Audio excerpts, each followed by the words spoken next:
Praise, sound check.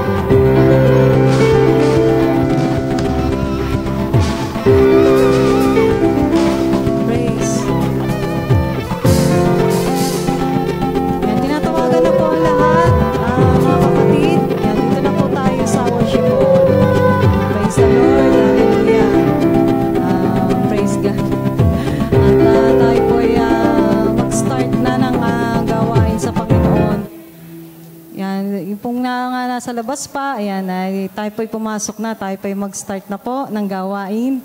Tayo po'y sasamba sa Panginoon sa oras na ito, amen, hallelujah. Sige po, tayo po ay tumayo at praise the Lord, hallelujah.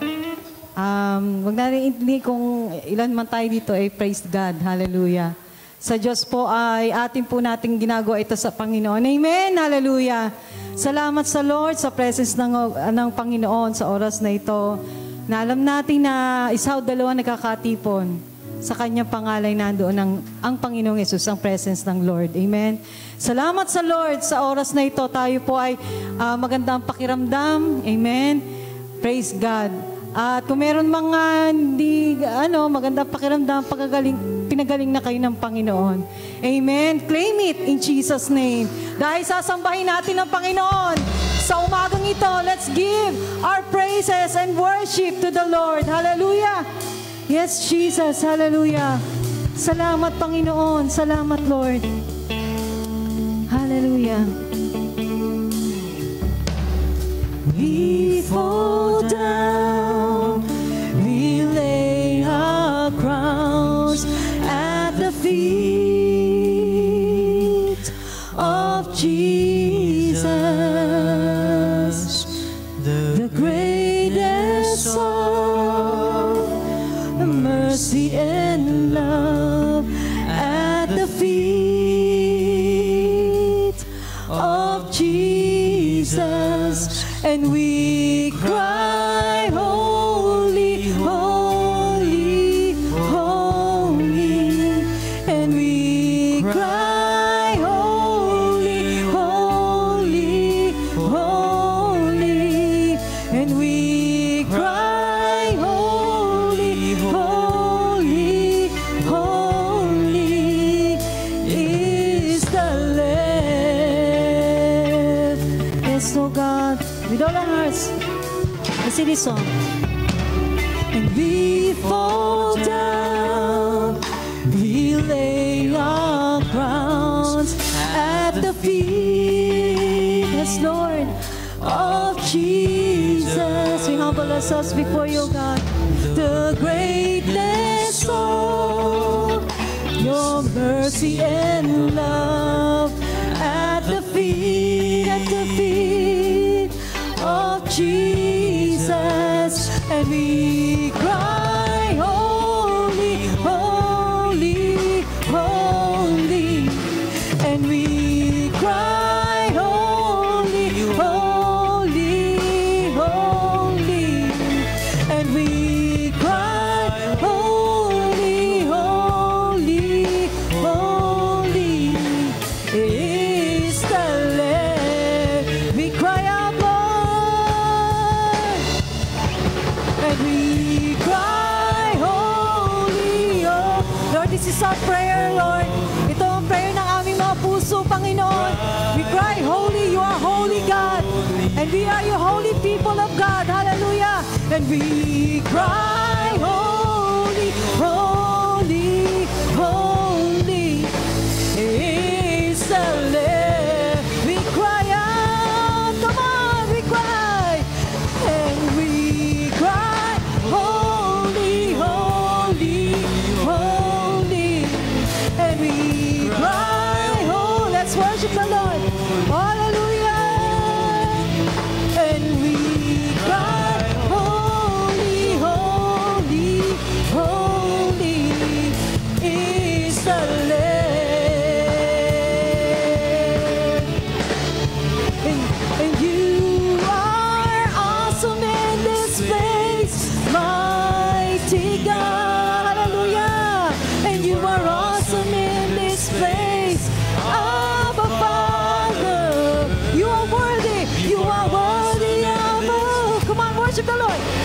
you. And we lift our voice to you, Lord. We are awesome. You are awesome, oh God.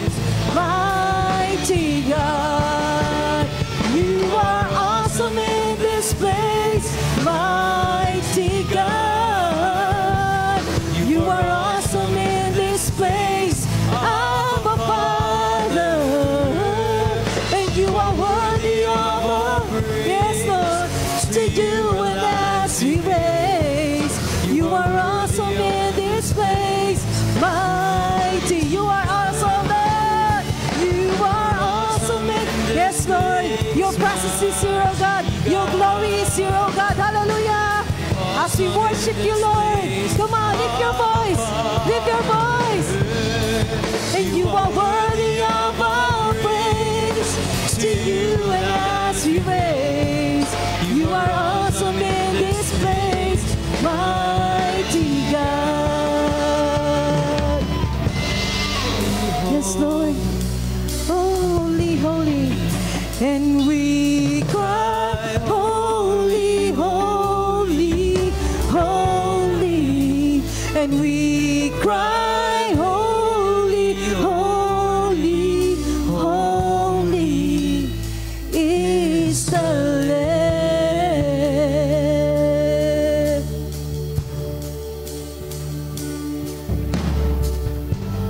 Praise God, hallelujah. We cry, holy, holy, holy is the Lamb, hallelujah. Oh, purihin namin Diyos, hallelujah. You are awesome in this place, oh God, hallelujah. Purihin kami Diyos, purihin kami Panginoon, oh Ramamamashande. Oh, maraming salamat sa iyo Panginoon. Sambahin ka, dakilang Diyos, luwalhati sa iyo, aming Panginoon. Salamat sa iyong presensya sa aming kalagitnaan. Salamat sa iyo, dakilang Diyos. Lord, hallelujah. We praise you, we magnify your holy name, Lord. You are worthy to be praised, oh God, hallelujah. Oh, hallelujah. Maraming salamat sa iyo, Panginoon. Salamat sa iyong presensya. Salamat, Panginoon, sa glory na ibinababa mo sa aming kalagitnaan. Salamat sa iyo, Panginoon, sa iyong pagmamahal. Salamat, dakilang Diyos, Lord, oh God, hallelujah. At narito kami bukas sa aming puso, Panginoon, Lord. Hayag sa iyo ang aming buhay, Panginoon, Lord, oh God. Sinasamba ka namin, dakilang Diyos, Lord, oh God, hallelujah. Oh, we bless you, Heavenly Father, oh God. Maraming salamat sa iyo, dakilang Diyos. Salamat. Sa oras na ito, pinagkakatiwala naman sa iyo, Panginoon, ng lahat-lahat, Panginoon. Pangunahan mo kami, Panginoon, Lord, oh God, hallelujah. Lord, ikaw ang Diyos na patuloy na kikilos at gagalaw, gagawa sa aming buhay, Panginoon, Lord, oh God. Maraming salamat sa iyo, na ikaw ay Diyos na nagmamahal. Masaganang iyong biyaya, Panginoon, Lord, oh God. Purihin ka aming, Panginoon, Lord, oh God. Hallelujah. Pinagkakatiwala namin sa iyo ang lahat, Panginoon, Lord, oh God, hallelujah. Thank you, Heavenly Father. Oh God, hallelujah. Salamat sa iyo. You are in control, Panginoon, Lord, oh God, hallelujah. At narito, Panginoon, ayag sa iyo, Panginoon, lahat sa amin. Lord, kita mo kami, Panginoon, Lord. Kita mo ang mga nangangailangan, Panginoon, Lord, oh God. Ikaw ang solusyon, Panginoon, Lord, sa lahat ng problema, Panginoon, Lord, oh God, hallelujah. Ikaw ang aming provision. Ikaw ang nagpo-provide sa lahat ng aming pangangailangan, Panginoon. Lord, oh, ano man ang aming kahilingan ngayon, Lord, oh God, ikaw ang Diyos na tutugon. Maraming salamat sa patuloy na pagtagpo mo sa amin, Panginoon Lord, sa lahat-lahat, Panginoon Lord, sa aming buhay. Maraming salamat. Salamat sa salitang ihayag, Panginoon, at sa lingkod mong gagamitin, at sa mga pusong bukas na tatanggap na yung salita, Panginoon. Maraming salamat. Napakabuti mo, Diyos, oh God, hallelujah. Lord, karapat dapat kang papurihan at luwalhatiin, dakilain, Panginoon Lord, oh God, sapagkat ikaw lamang ang aming Diyos, Panginoon. Minamahal ka namin, Panginoon. Maraming salamat. Salamat, dakilang Diyos. Lord, you're worthy to be praised. Father God, hallelujah. Salamat sa iyo. Salamat sa iyo, dakilang Diyos. At sa oras na ito, maingat namin binabalik sa iyo lahat ng papuri, karangalan, kaluwalhatian sa pangalan ni Jesus. Amen.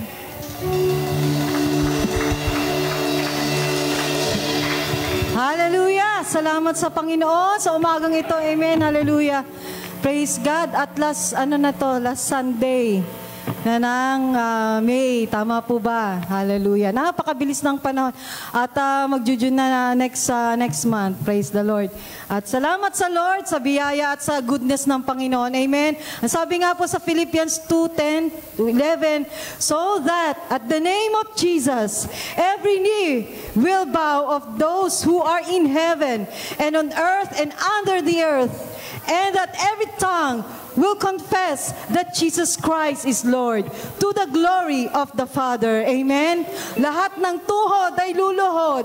Amen? Sa pangalan ng ating Panginoong Jesus. Amen? That's the power of the Lord.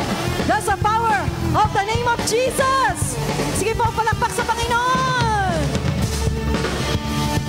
Woo! Hallelujah!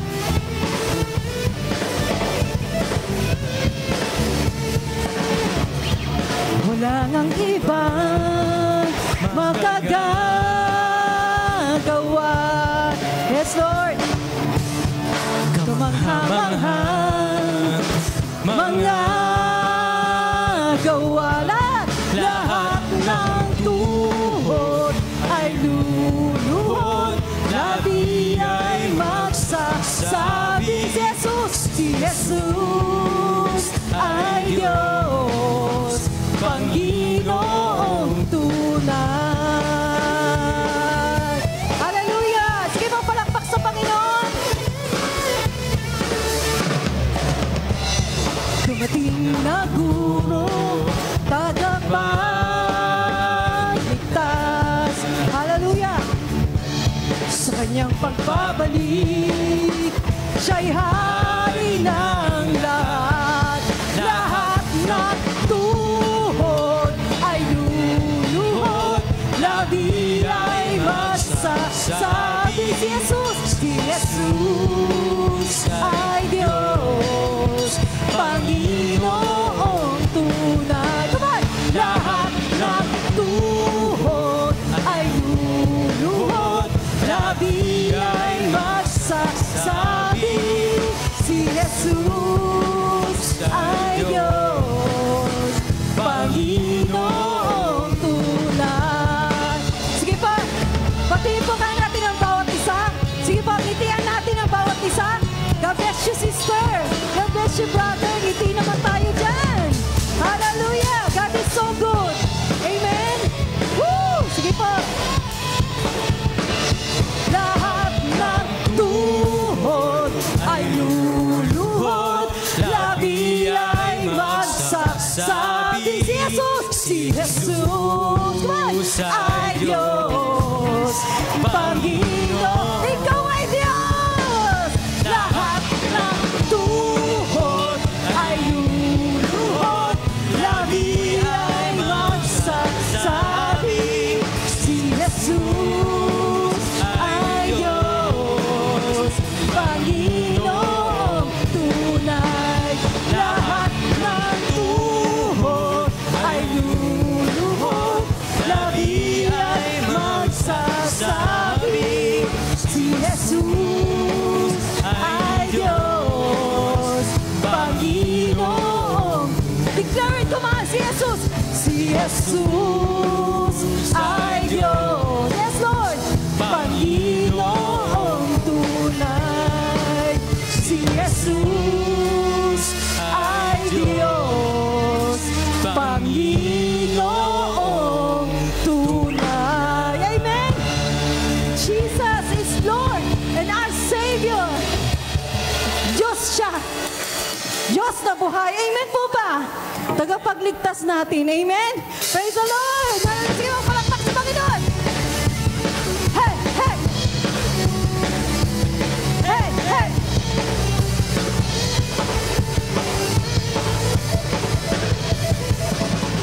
Sa piling nila'y ligaya, puno ng pagpapala, hindi mangangamba. Lahat ng may problema, ikaw lang ang pag-asa, walang hindi makakaya. Hallelujah! Ikaw, Jesus, ang pag-asa. Amen! Everybody say, ikaw ang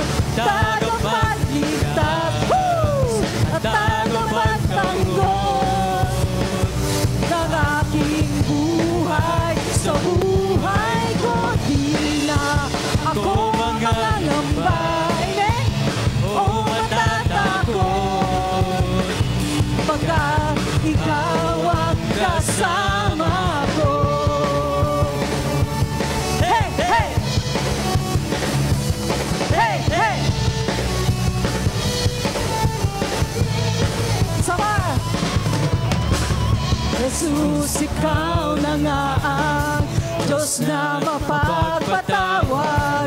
Dugo mo ang pinambayad. Hallelujah! Sa amin ika'y lumapit, tinanggap ang pasakit, ng ngayon ay lalapit. Ako ngayon ay tayo pa'y lumapit kay Jesus. Everybody! Ikaw ang tagapagligtas at tagapagtanggol ng aking buhay. Sa buhay ko di na ako mangangamba o matatakot, pagkat ikaw ang kasama ko. Hey, hey! Hey, hey! Hallelujah!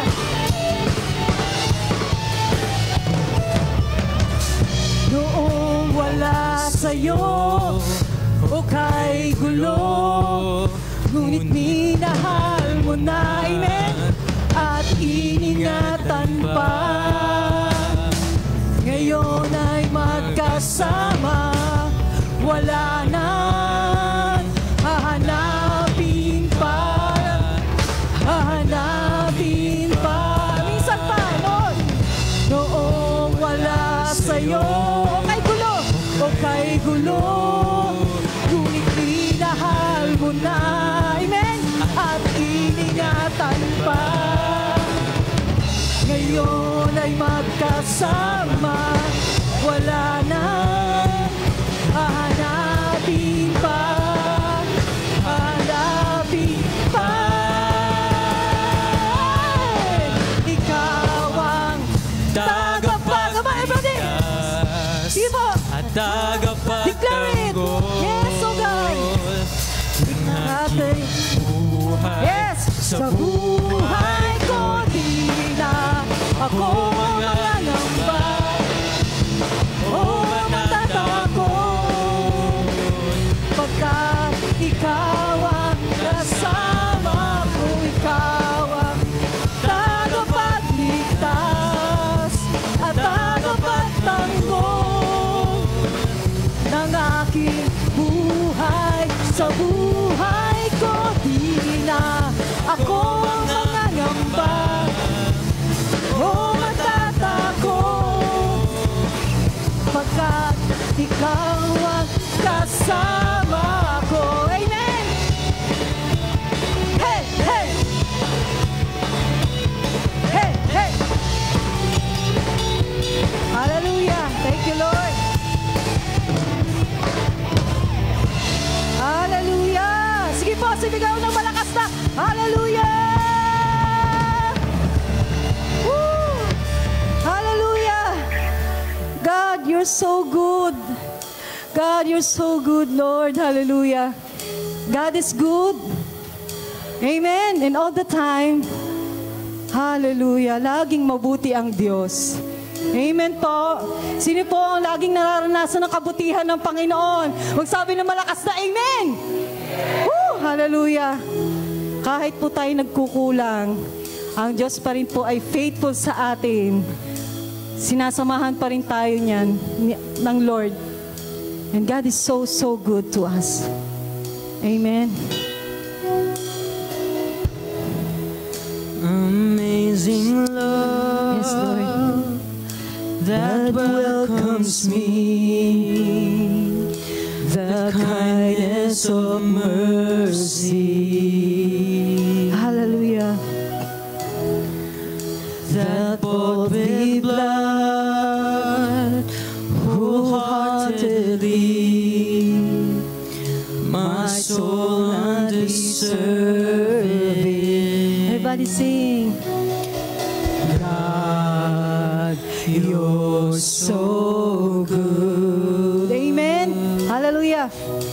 And God, you're so good. Ang Diyos ay mabuti. Oh God, you're so good. You're so good to me.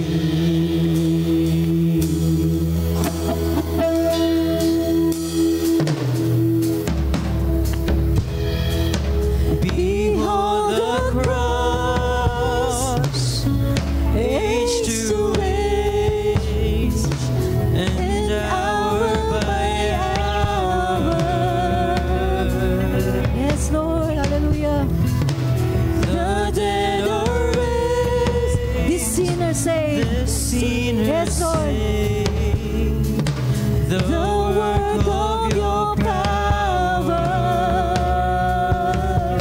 Everybody, God, you're so good. Yes, you're so good. Come on. And God, you're so good. Mabuti ang Diyos. Come on. And God, you're so good. You're so good to me. With our hearts. God, you're so good. Yes, Lord.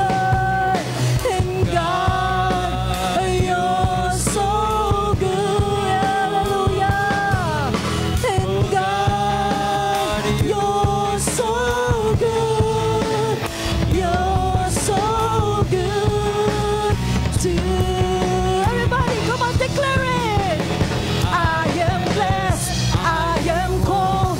I am healed. I am whole. I am saved in Jesus' name. Come on, declare it. I live favored, anointed, filled with your power for the glory of Jesus' name. I am blessed. I am called. I am healed. I am whole. I am saved. Come on, declare it. Declare it. Hallelujah. Highly favored, anointed, filled with your power for the glory of Jesus' name. Come on. And God, you're so good. Yes, Lord. Hallelujah. And God, you're so good. Yes, Karababashande. And God, you're, come on, lift your voice, lift your voice. And God is so good. Woo!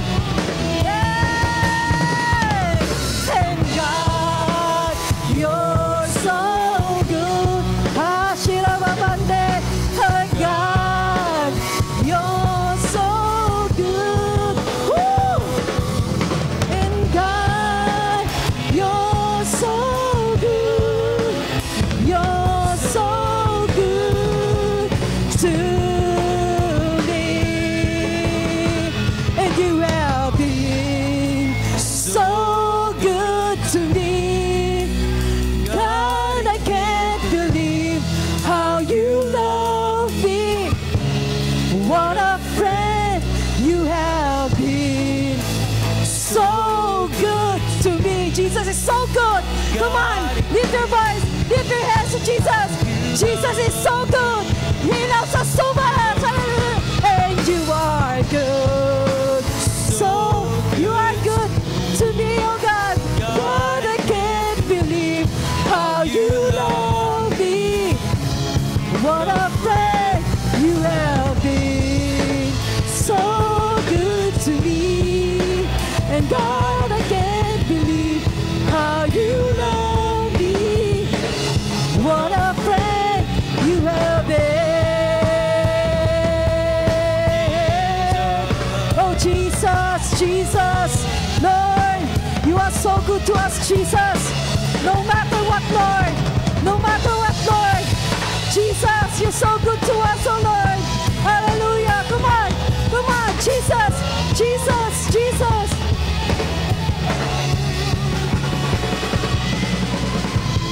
For every morning, for every open door, I call you faithful.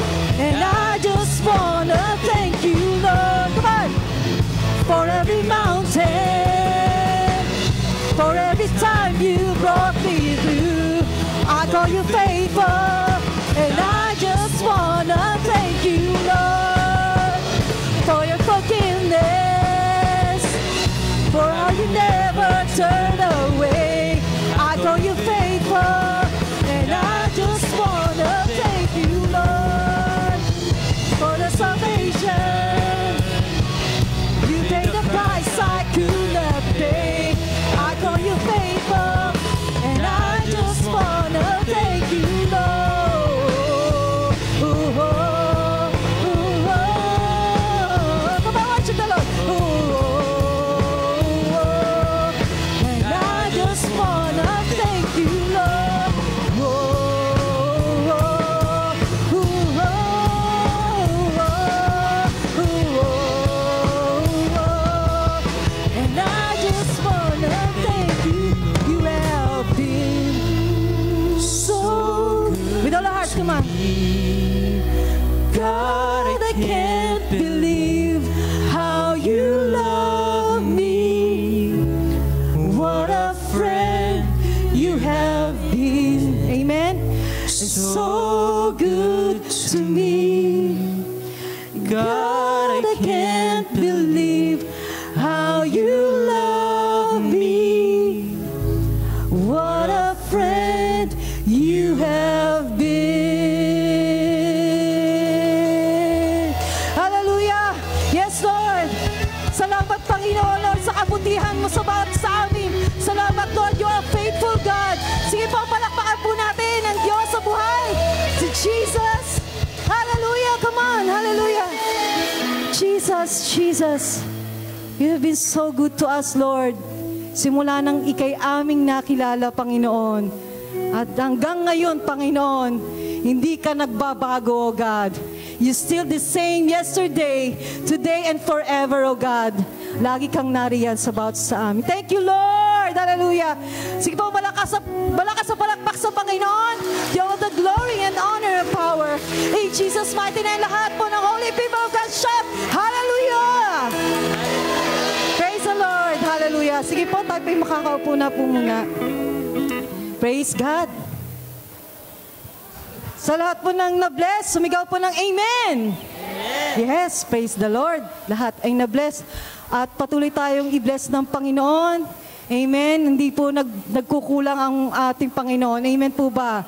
Sa ating mga pangailangan ay lagi siyang tumutugon. Kaya po, tayo po i-bless din natin lagi si Lord. Hindi lang sa pag-worship, kundi ito rin po ay sa klase ng pag-worship natin sa pagbibigay sa Panginoon. Amen po ba? Ang tithes, love offering, sacrificial giving, bigay natin sa Panginoon ito. Todo na to. Amen? Sige po, tayo po habang nagbibigay sa Panginoon, yan, tayo po umawit. Praise the Lord. Sige po. Hallelujah! Woo! Oh, oh, oh, oh, oh, oh. Di mangangamba sa kawalan, pagpapala mo'y lagi daan. Di matatakot sa panganib, pagkat naririyan ka palagi. Di matitinag sa pagsubok, ang kakatubos, di mapipigil sa pag-awit, pagkat ikaw ay mabuti. Napakabuti! Napakabuti! Woo!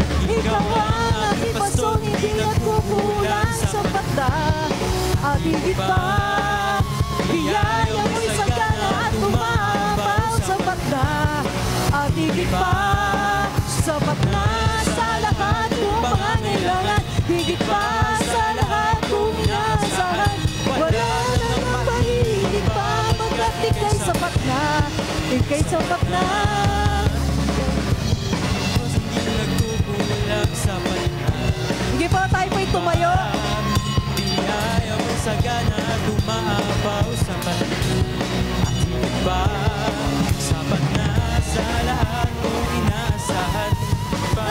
Sa lahat kong inaasahan, wala kang mahilig pa, pagkat ika'y sapat na. Ika'y sapat na. Wala na nang mahilig pa, pagkat ika'y sapat na. Ika'y sapat na. Wala na nang mahilig pa, pagkat Ibigay sapat na at higit pa. Oh, oh, oh.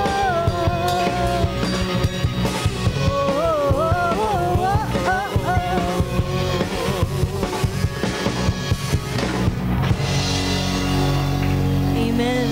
Hallelujah. Lord, marami pong salamat sa mga pagpapalang ito, Panginoon. Dalangin po namin na Ikaw nga po ang Diyos sa patuloy na magbigay sa bawat isa ng increase. At Lord, lahat ng mga nandito sa mga boxes sa to, Panginoon, ay magmumultiply in Jesus' name for your glory alone, O God. Magagamit mo nga lang po ito, Panginoon, sa ikalalaganapan na yung mga salita, sa pagpapatayo ng church building, sa panganahayo. Lord, maraming salamat, Panginoon. Ikaw po ang Diyos na patuloy na nagbibigay at nagbibigay sa amin ng mabubuting bagay. Kaya patuloy namin ibabalik sa iyo, Panginoon, ang nararapat na sa iyo, Panginoon. Maraming pong salamat, Panginoon. Ikaw po ang Diyos na magpala sa bawat isa na may desire at mga nagkaloob, Panginoon, sa gawaing ito. Sa iyo po namin binabalik lahat ng kapurihan sa pangalan ni Jesus.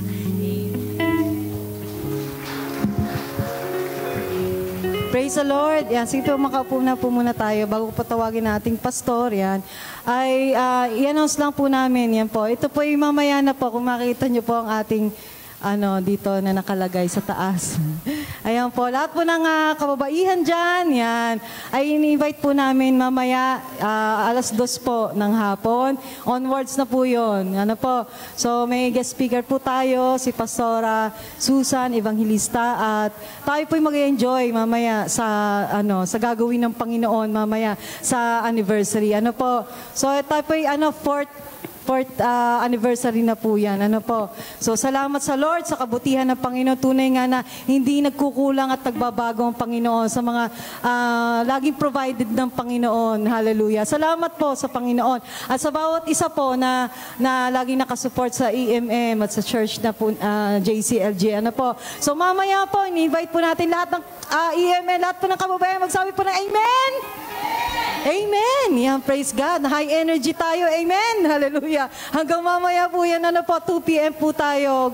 At pwede po tayo mag-invite ng mga kababaihan din, Basta dito po tayo sa may unahan, yan. At pwede rin naman po na magsama din yung ibang kapatid, So basta po ang ating EMM ay naandito po sa unahan. Tayo po ay mag-gather. Amen, mga kababaihan naman. Amen! Praise God. So salamat sa Lord, sa kabutihan ng Panginoon, pati rin po sa ating mga children ministry. Meron po tayo sa May 31 ay matutuloy na po tayo sa one-day camp po natin. Dito lang naman po yon sa worship hall. Hindi po tayo mamumundok, hindi po tayo akit ng bundok, hindi dito lang po tayo sa worship hall. At magkunwari tayo ay nasa magka-camp po tayo. Salamat sa Lord. At sa May 31 na po yun, 7 o'clock, kung di ako nagkakamali. So, 30 pesos lang po yung ating registration po yun, each. Okay, so yun po. So hanapin niyo na lang po ako. Ayan, yan lang naman po ako sa tabi-tabi. Si Ate Dada at si Ma'am Denden, si Ate Ruby. Yan, pwede po ninyong kausapin about po sa one-day camp natin ng mga bata po sa May 31. Saturday po yon. So yun po, at yun lang po. At kung wala na pong pabalita, syempre mga MOJ po, wala po siguro mamaya. So praise God po. At sige po, tayo po tumayo. At tayo po'y ready na po na makinig ng salita ng Diyos. Amen po ba? May magandang gagawin ng Panginoon sa araw na ito. Mag-expect po tayo. Amen? Praise the Lord. Palakpakan po natin ang Panginoon sa buhay ng ating pastor, Pastor June Cortez. Palakpak po ng malakas sa Panginoon sa buhay ng ating pastor. Praise God.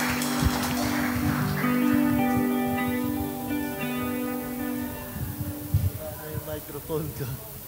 Nasira na yung microphone ko. Kaya, face na lang dito. Hindi ko gaganunin. Praise the Lord. Tumingin kayo sa inyong katabi, sabihin nyo, kapatid, pinagpala ka sapagkat ikaw ay mukhang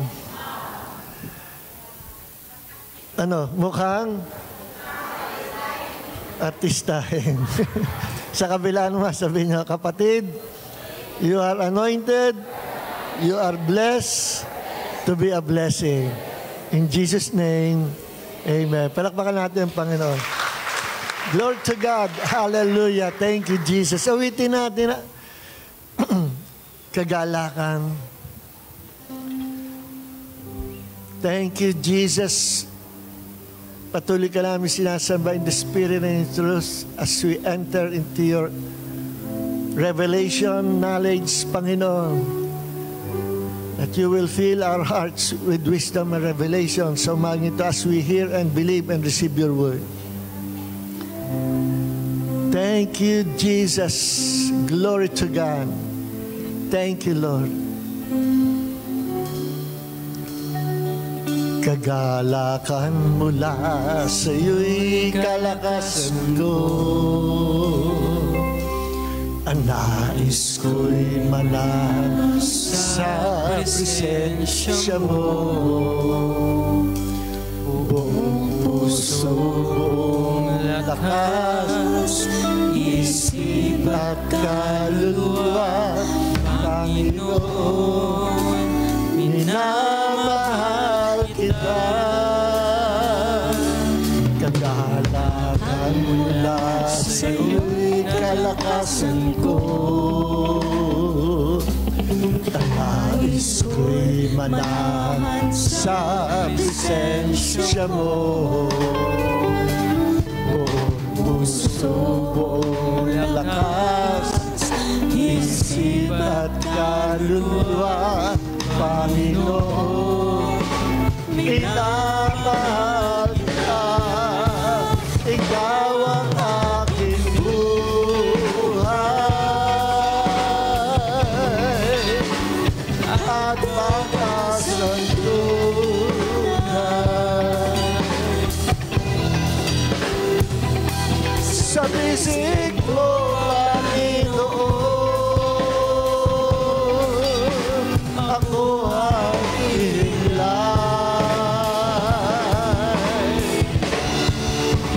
Tamis ng iyong pag-ibig, o nadarama ay langit.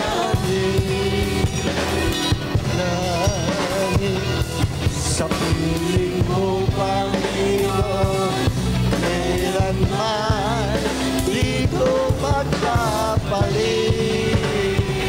For the last time, ikaw ang aking buhay at pag-asang tunay.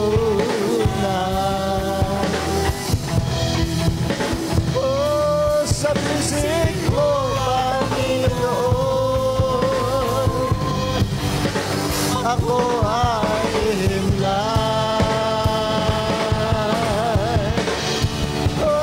Tamis ng iyong pag-ibig, nadaramay langit. Sa piling mo, Panginoon, kailanman di ko pagpapalit.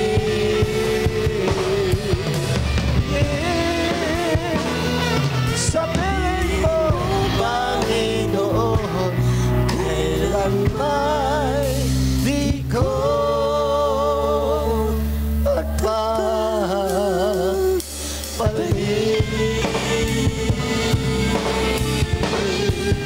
Di ko pagpapalit.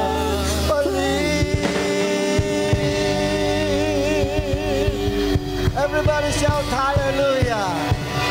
Gloria a Dios. Thank you, Jesus. Praise God. Hallelujah. Panginoon, sa umaga ito, fill us with the fresh anointing of wisdom and revelation upang pamaintindihan namin malalim na bagay na iyong salita. At sa umaga ito, magpapakahayag ka sa amin, Panginoon. Salamat, Holy Spirit, our teacher, our God. Thank you, Lord Jesus. Thank you, Father God. And all glory belongs to our Lord God, the Savior, Jesus Christ, our Yeshua HaMashiach. Lahat po'y magsabi ng Amen. Amen. Praise God. Makakaupo na po tayong lahat. So, sa umagang ito,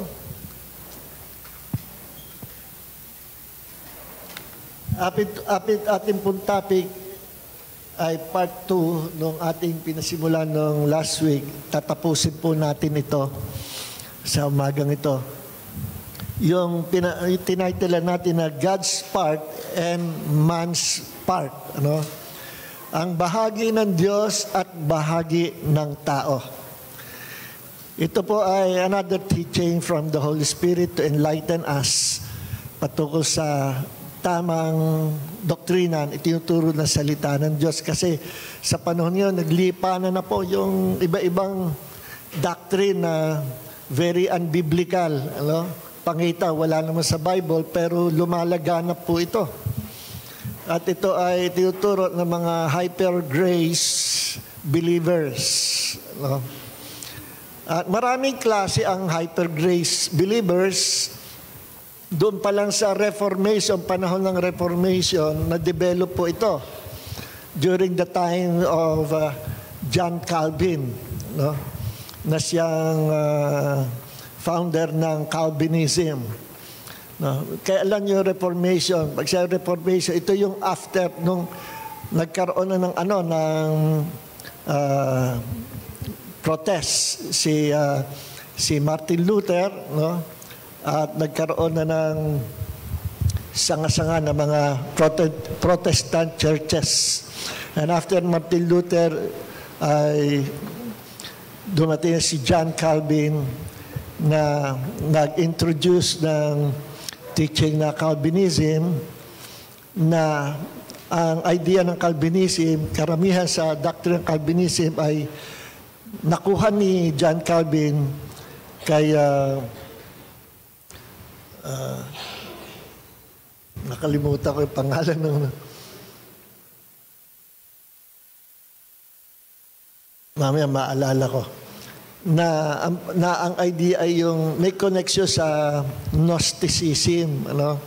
Yung Gnosticism, ito po yung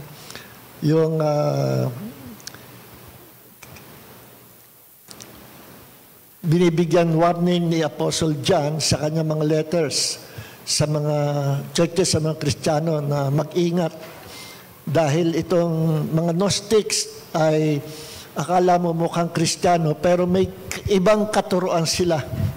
No, hindi ko na po ipapaliwanag yun. So, sandali po.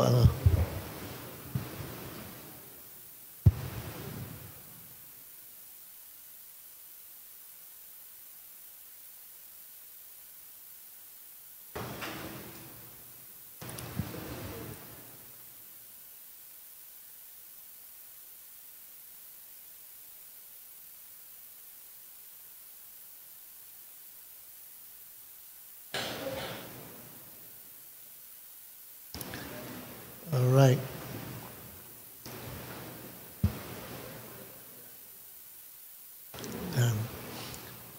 Ginawa ko yung outline ko para matapos natin. Hindi ako lumabas sa outline.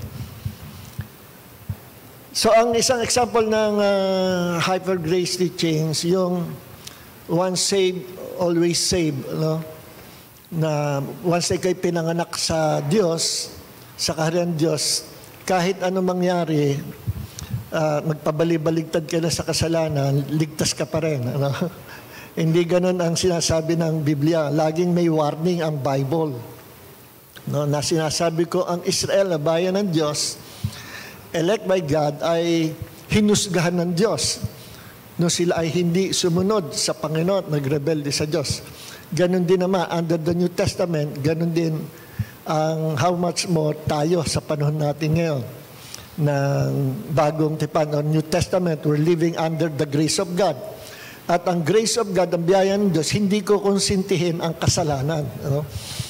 Another teaching ng hyper grace, akala nila, pag sinabi niyo are living under the grace of God, hindi ka natatalba ng kasalanan at kaparusahan. Ano? Hindi totoo yun, hindi tama yun. Parang na-exempted ka na sa judgment ng Diyos na kahit ikaw ay gumawa ng kasalanan, ligtas ka pa rin. Ano? Hindi ganun ang katuruan ng Biblia. that is a heretic doctrine. No, hindi yan biblical. Another na hyper-grace teaching, yung another group naman, yung hindi naniniwala sa repentance. No? Hindi naniniwala sa repentance. Kagabi lang, nire-repaso ko, pinapakinggan ko yung isa nag-introduce ng doctrine na yan na wala ng repentance under the New Testament. Yung pastor sa Singapore, kilalang pastor sa Singapore. Pinakinggan ko yung teaching niya. Sabi ko, na ano ito iba. Tama naman yung mga sinasabi niya, pero merong palihis, merong paligaw na lumalabas ang repentance to change your mind. Yun ang ibig sabihin, metanoia. Meta means change mind. Meta means change. Noia means mind. To change your mind. Sa kanya, yung hindi ito about walang connection sa salvation. Sa kanya ay ito ay para sa mga Jew na they rejected Jesus as their Messiah, na ang pangangaral daw ng mga apostles ay repent, change your mind and accept Jesus as your Messiah. No? Yun daw ibig sabihin ng repentance. Pero never daw na nag-preach ang mga apostles ng repentance, kundi faith in the Lord Jesus Christ. So, sounds very religious, pero merong bali, may mali pa rin. No? Ang tunay na nanampalataya sa Panginoon ay hindi maaling hindi magre-repent. Meaning, ibig sabihin repentance, kaya mababagong buhay mo kasi na-convince ang isip mo, na-convince ang heart mo na mali pala yung dati mong buhay, mali yung ginagawa mo, kaya about face ka, tatalikod ka sa kasalanan at ikaw dahil nanampalataya ka kay Jesus, si Jesus lang ang iyong susundan simula ngayon sapagkat siya ang iyong sinasampalatayanan. Kaya hindi mo pwedeng ihiwalay ang salitang repentance sa believe. No? Ang biblical na faith or believe, laging meron niyang kasamang repentance. No? Kahit pa ipangaral ang faith, understood nandiyan sa loob ng faith yung tinatawag na obedience and repentance. Magkaakibat yan, magkasama yan. Hindi pwedeng ihiwalay. No? Ngayon, may mga modern preachers na narinig ko, mga Kristiyano naman, hindi naman sila Calvinist, pero pinipreach na rin nila na ang requirement daw ng Panginoon para maligtas ang mga tao ay just believe in the Lord Jesus Christ. Hindi raw kasali yung repentance. Sabi ko, abay nako ang tunay na believe or tunay na faith in the Lord Jesus Christ, once na nagkaroon ka ng faith kay Jesus, i-convict ka ng Holy Spirit ng biyaya ng Diyos. Through the grace of God will lead you to repentance. Yan ang sinabi sa Bible. No, ililid ka ng biyaya ng Diyos to repent kasi you believe in the Lord Jesus Christ. Ngayon, ginagawa ng mga modern preachers, inihiwalay, iniitsapwera na yung repentance. No? At very deceiving. Sounds very religious, pero may mali. Kaya mag-iingat po tayo. No? Okay. So, lagi po merong God's part and man's part sa kaharian ng Diyos. Kahit simulan natin sa salvation, sa kaligtasan, sa plano ng kaligtasan, merong bahagi lagi ang Diyos at bahagi ang tao. Another hyper-grace teaching ay yung sinasabi ng Calvinism na walang bahagi ang tao pagdating sa salvation. Sounds very religious, mukhang tama. Pero pag tiningnan mo sa Bible, may mali, may kulang. Kasi ang posisyon nila, lahat ang buong kaligtasan galing sa Diyos at pinili lang ng Diyos kung sino yung mga gusto niya maligtas. Yun, nandoon na yung tinatawag na extreme, heretic, cultic doctrine. Hindi namimili ang Diyos ng ililigtas. Nag-i-invite siya sa lahat ng tao to come to Him and be saved.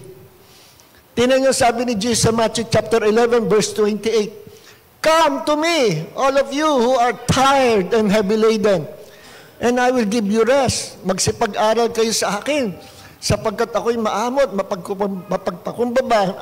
No? Ang Panginoon nag-i-invite, come to me. No? Kaya sabi ko nga doon sa kausap ko, Calvinist, selection ba yan or invitation? Namili ba si Jesus ng palalapitin o nag-iimbita? Hindi siya makaimik. Kasi invitation. Ano, para maligtas, Jesus is inviting people to come to Him. Ganon din sa Revelation chapter 22 verse 17 na sabi ng Holy Spirit at saka ng bride of Christ, ang bride of Christ is church. So, in the last days, ang Holy Spirit at ang church ay magka-partner sa pananawagan sa pag-i-invite sa mga tao. Come to Jesus and receive the water of life. No?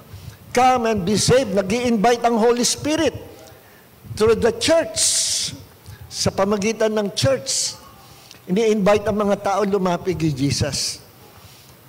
Kasi ang gusto ng Diyos, lahat ng tao ay maligtas. Sa Calvinism, ang gusto ng kanilang Diyos, hindi lahat maligtas. Imagine, ano? At hindi raw lahat ng sinners ay mahal ng Diyos.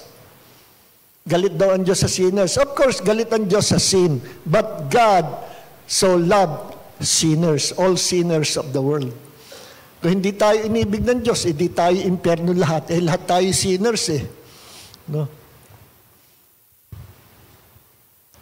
Kaya, doon lang sa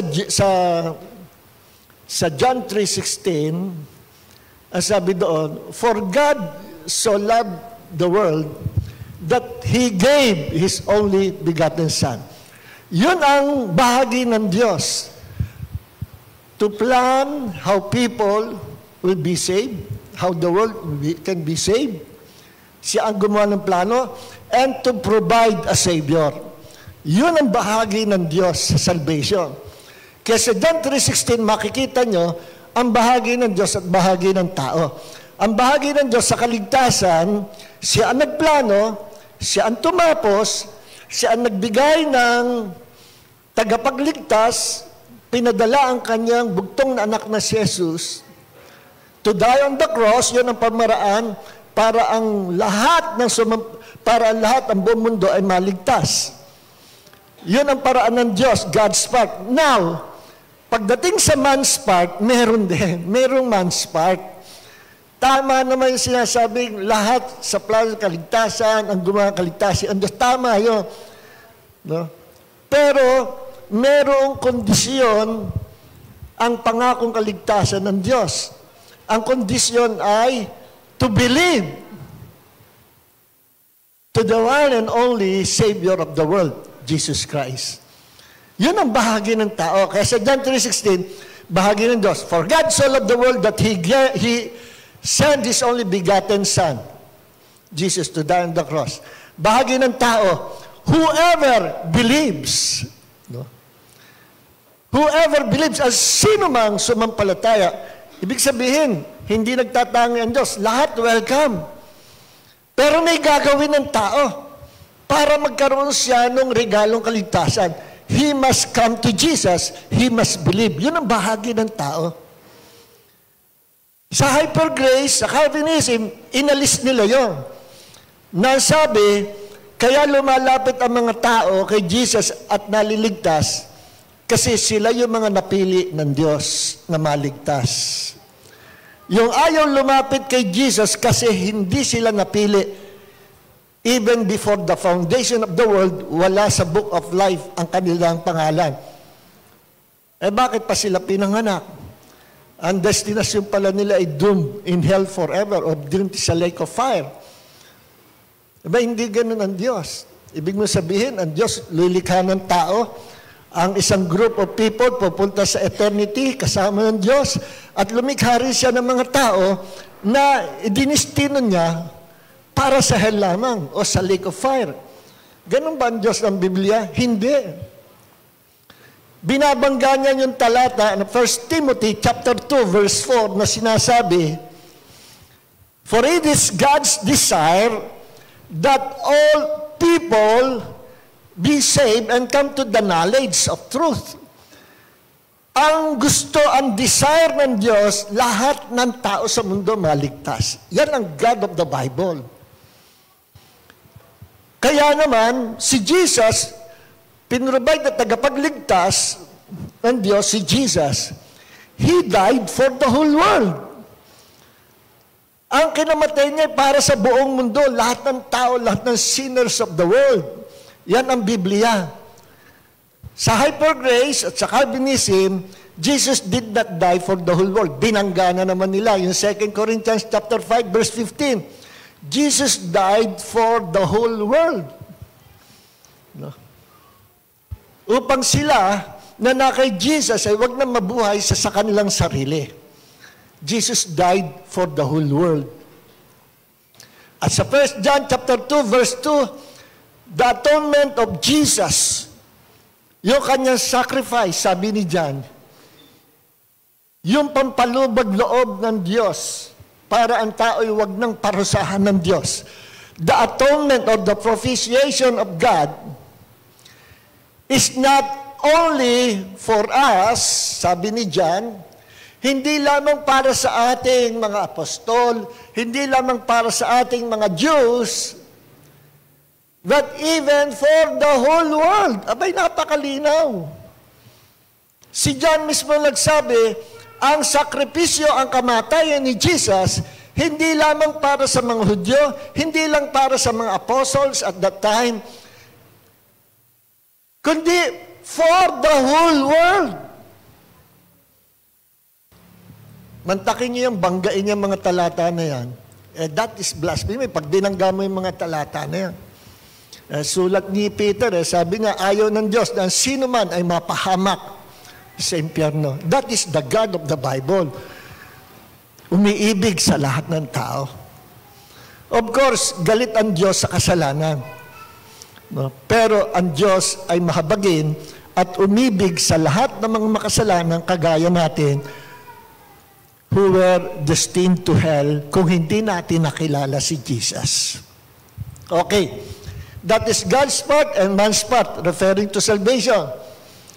Sabi sa James chapter 4, James chapter 4 verse 8, sabi ay, draw near to God and He will draw near to you.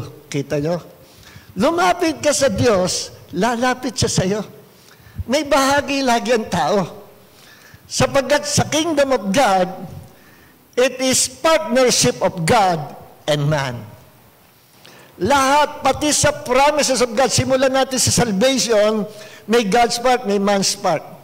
Pagdating sa blessings, under the grace of God, na kahit magpariwara ka, kahit hindi ka sumunod sa Diyos, God will still bless you. Pagpapalain ka pa rin ng Diyos. Bakit? Because we are now living under the grace of God. Baluktot na pangunawa. Pag kinote mo yung sa Old Testament, sabi sa Deuteronomy chapter 28, kung hindi sumunod, maging masunod tayo. Thank you, Iyo. Kailangan sumunod tayo para i-bless ng Diyos. Ang Israel, sabi ng Panginoon, may kondisyon.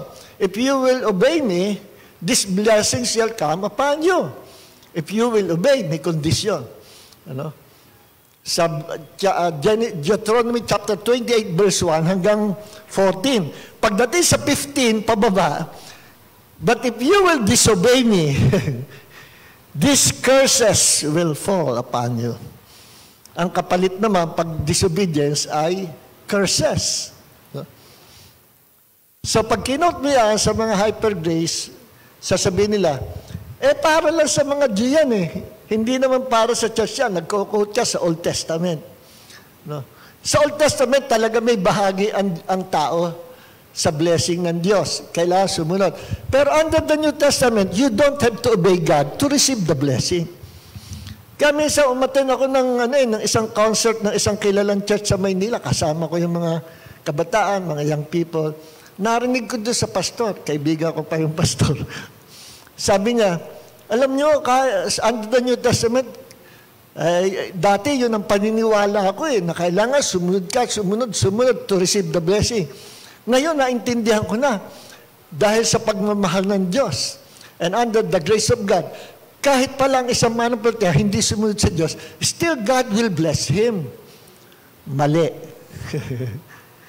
Kahit sa New Testament, merong kondisyon ang Diyos sa pagpapala. Sino pong gustong pagpalain ng Diyos?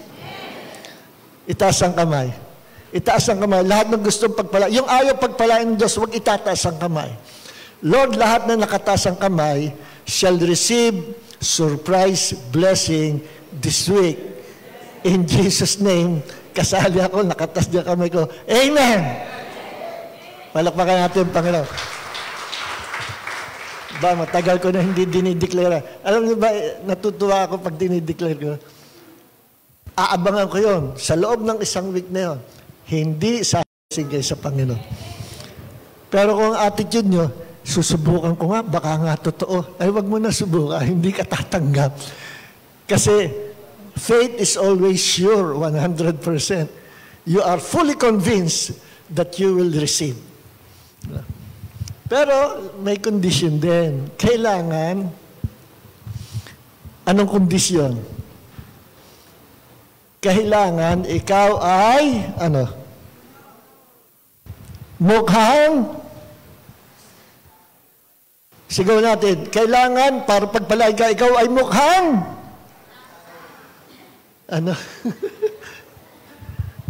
masunurin. Hindi lang mukha, talagang dapat maging masunurin. At titingnan natin sa scriptures yan, under the New Testament, yung sinasabi nilang walang kondisyon ang Diyos sa provision ng Diyos under the New Testament, na kahit ikaw ay gumawa ng kalokohan, still God will bless you. Hindi totoo yan.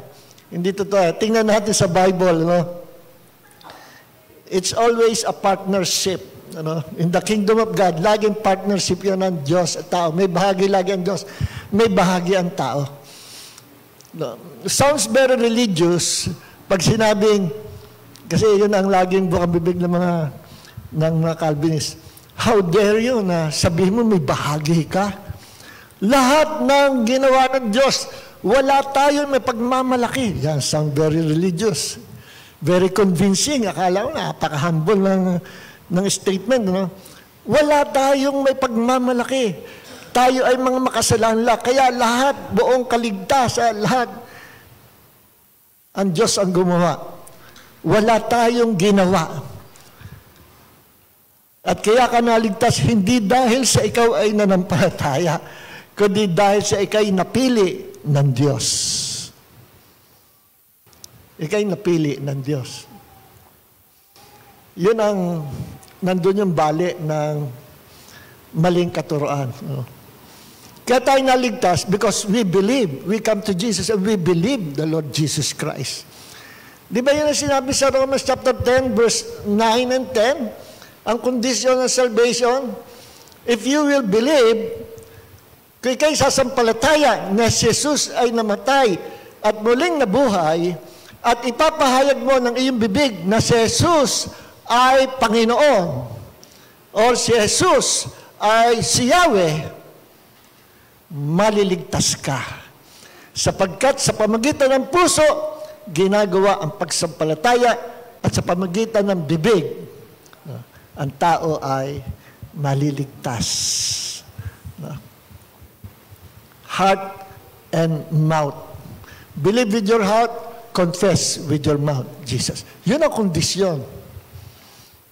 Yun ang kondisyon. Kahit pa yung pabulong o malakas, as long as salvation, ito rin yung proseso na magiging born again ng isang tao na sasampalataya. Lahat naka-ready na. All we have to do is to come to Jesus, to hear the word of God, to hear the gospel, and to believe Him, and to receive Him as our Lord God and Savior. Yun yung bahagi ng tao. Kaya sabi ng mga Calvinist sa akin, kung si Jesus namatay para sa lahat ng tao sa buong mundo, ang tanong, bakit hindi lahat ng tao sa mundo ay ligtas. Sabi ko, basahin mo John 3:16. For God so loved the world. Paniwala ka dyan? Yes. Anong kadugtong? Babasahin mo lahat. Whoever believes will not perish. Whoever believes will be saved. Ang tanong, lahat ba ng tao sa buong mundo ay sumasampalataya? Siyempre, sagot, hindi. Kaya sabi sa James chapter 4, verse 8, come, draw near to God, and He will draw near to you. Hindi sinabing, God will draw near to you, lalapit ang Diyos sa iyo.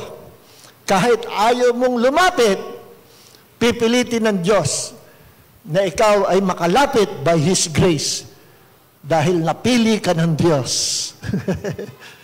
Hindi namimili ang Diyos. Binangga naman yung talatang, God is no respecter of people. Ang Diyos hindi nagtatangi. Ang daming binabangga. Pagka called or false heretic doctrine, laging binabangga yung truth of the Bible, binabangga ang mga verses sa Bible. No. So, isa pang bagay ng another higher grace teaching, at ito ay gustong-gusto ng mga Calvinist ito, walang free will ang tao. Walang free will. Ano? Ibig sabihin, wala kang ability, kakayanan na pumili. Hindi mo kayang piliin ang Diyos. Hindi mo kayang piliin si Jesus. Bakit? Kasi wala kang free will. Ikaw ay makasalanan, ubod ka ng sama. Hindi mo kayang lumapit sa Diyos. Mula nung nahulog sa kasalanan ang unang magulang, nawala na ng free will ang tao. Yun ba? Si Adam and Eve, sinless pa sila. May free will na ba sila noon? Ang sagot, yes. Bakit? Pinili nila si Satanas. So may kakayanan na sila na piliin. Ang pinili nga lang masama. Bakit sasabihin nyo na ang tao ngayon, laging ang pipiliin ay masama? Saksi ko ang langit at lupa. Sa araw na ito, naglagay ako ng buhay at kamatayan, pagpapala at sumpa. Piliin mo ang buhay upang ikaw at ang buong henerasyon mo ay mabuhay magpakailanman. Ibig sabihin, choose life. You and your generation, ipapasa mo yung kaligtasan sa kanila kasi naligtas ka. Kung walang free will ang tao, ba't sinabihin ng Diyos na choose life? Wala pala naman free will ang tao, sasabihin ng Diyos ng piliin mo ang buhay. Lord, nagkamali ka. Kasi kami mga tao walang free will. Ba't mo sinasabing piliin namin ang buhay? Mangangatwiran ka pa sa Diyos. How often I have longed to gather your children together as a hen gathers her chicks under her wings, and you were not willing. Umiiyak si Jesus, Jerusalem, Jerusalem, kung lalalaman nyo lang. Ipaparaphrase ko, kung gano'n ko kayo kamahal. Para akong isang inahing manok na gustong ilang beses ko ginather ang aking mga chicks para mapabuti ang lagay nila. Para alaga at mahalin sila at palakihin sa ilalim ng aking mga pakpak. But you are not willing. Pero ayaw nyo. May free will ba ang tao o wala? Sinabi ni Jesus pero ayaw nyo. Ayaw nyo ng salvation. Ayaw nyo sa akin. You rejected me. Jerusalem, Jerusalem, you are now under the curse. And 70 AD, according to the history of the world, 70 AD, dumating yung curse sa Jerusalem. Sinabi ni Jesus, during panahon ni General Titus, nilusob ang Jerusalem, pinaligiran ang walls of Jerusalem, walang makalabas. At sa gutom na gutom ang mga Jews at that time, ilang months, hindi sila makalabas. Ang mga babies nila, nangamatay na. Ang ginawa nila para may makain sila, niluto nila yung mga babies nila. Nasa history po yan. Kinain nila yung sarili nila mga anak. Bahagi ng curse because they rejected their Messiah. So, ang bahagi ng Panginoon ay to introduce Himself. Ibigay ang kanyang buhay para sa kanila. But they rejected the Lord Jesus Christ. Hindi nila gustong tanggapin. See? May free will ang tao. No? At sinabi ng Panginoon, Isaiah chapter 1, verse 19, if you are willing and obedient, may kondisyon. Kung nais nyo, no? At kayo ay susunod sa God will bless you. Ito sabi, kung kayo ay susunod sa Panginoon na mabuti, being careful to do all His commandments, susundin niyo ang kanyang mga kautusan, which I am commanding you today, that the Lord your God will put you high above all the nations of the earth. Pag kayo naging masunurin, itatas kayo ng inyong Panginoon Diyos ng higit pa sa lahat ng mga bansa sa buong mundo. And all these blessings will come to you and reach you if you obey the Lord your God. If you want to be blessed, obey the Lord your God. May kondisyon eh. Tingnan nyo, sabi sa Proverbs chapter 3, verse 1 and 10. Tingnan nyo ha. Tatagalugin ko na. Maganda rin sa English eh. Pero para hindi ko na, huwag maubos ang time, kulangan ng time, tatagalugin ko na. Proverbs chapter 3, verse 1 hanggang 10. Medyo mahaba nga lang. Pero dito makikita nyo yung command ng Diyos. Then, biglang meron pa lang, may gagawin ng Diyos sa blessing kung iyong susundin yung sinasabi ng Panginoon. Anak, huwag mong kalilimutan ang mga itinuturo ko sa iyo. Ingatan mo sa iyong puso ang mga sinong gustong pahabain ng Diyos at mapaunlad ang kanyang buhay? Sino? Ano sabi dito? Anak, huwag mong kalilimutan ang mga itinuturo ko sa iyo. Ingatan mo sa iyong puso ang mga iniutos ko, sapagkat ito ang magpapahaba sa iyo ng buhay at magpapaunlad. Ano pa? Manatili kang mapagmahal at matapat. Alalahanan mo itong lagi at itanim sa iyong isipan. Bakit? Yun na may sinabi ang Diyos na dapat sundin. Bakit? Maging manatili kang mapagmahal at matapat. Bakit? Kapag ginawa mo ito, malulugod ang Diyos, pati na ang mga tao. Malulugod ang Diyos, magkakaroon ka ng favor sa Diyos. At pag nagkaroon ka ng favor sa Diyos, sa lahat ng tao, magkakaroon ka rin ng favor. Ano pa? Magtiwala ka ng buong puso mo sa Panginoon. At huwag kang manalig sa iyong sariling karunungan. Yan yung tinuturo ng Panginoon, na dapat sundin. Magtiwala ka ng buong puso mo sa Panginoon at huwag kang mananalig sa sarili mong karunungan. Alalahanin mo ang Panginoon sa lahat ng iyong ginagawa. Bakit? At ituturo niya sa iyo ang tamang landas. Gusto niyong makita ang direksyon at tamang landas na pupuntahan natin? The land of blessings na pagdadal sa atin ng Diyos. Acknowledge the Lord. Trust Him. Yan siya sabi dito. Ano pa? Huwag mong isipin na napakarunong mo na.